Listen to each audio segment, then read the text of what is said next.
All neurons possess the ability to transmit electrical impulses.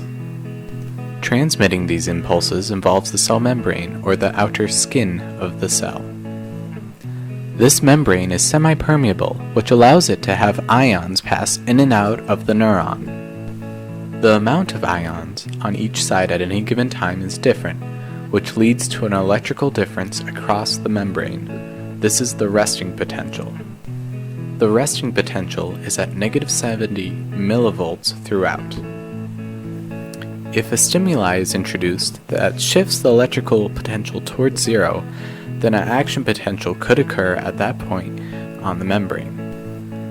Once the resting potential decreases from -70 to -50 millivolts, the cell membrane becomes much more permeable, and a rapid exchange of ions occur that causes the membrane potential to go from -50 millivolts to a +40 millivolts.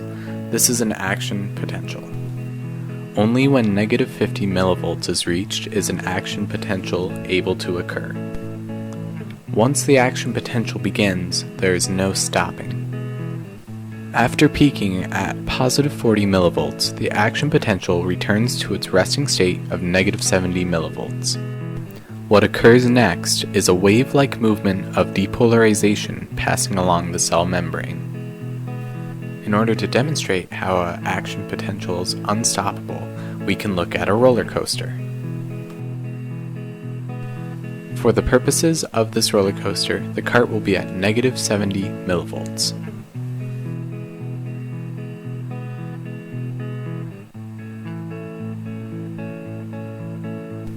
As we continue to ride the rails, we will soon approach -50 millivolts.